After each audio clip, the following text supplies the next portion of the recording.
3C 电子产品科技日新月异，不过不论怎么样都不喜欢太厚重的，所以轻薄短小是当前的流行趋势。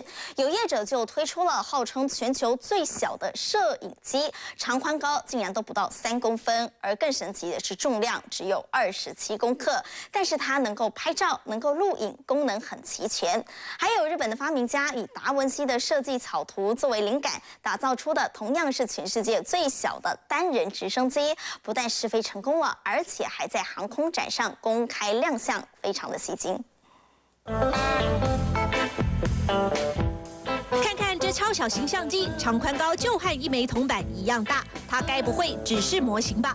和一般正常相机比一比，简直就是小人国来的袖珍版照相机，到底能不能拍照啊？可千万别小看它。 Now, of course, the LCD screen on the back is fake, and all the operation is controlled by a single shutter button on the top. 它的重量只有27公克，有插槽可以插上记忆卡。这个小家伙千真万确可以拍照，还能够录影呢。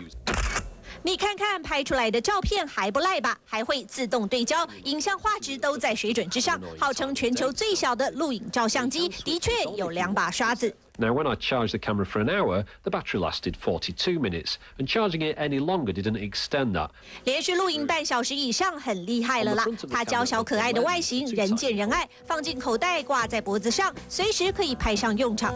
3C 界流行追求轻薄短小，这台超迷你 PC 绝对是一绝。 保证你没见过这么小一台，从主机荧幕到滑鼠全都缩成袖珍型，还能开机用滑鼠操控，一切操作像模像样。还有超细电线接上电源，不过仔细一看，这恐怕还是网友恶搞的成分居多吧。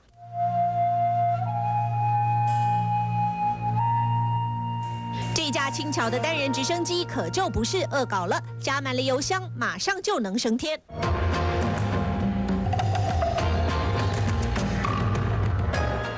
直升机顶上有2组同轴，旋转方向相反的螺旋桨，灵感来自达文西，由日本发明家设计制造。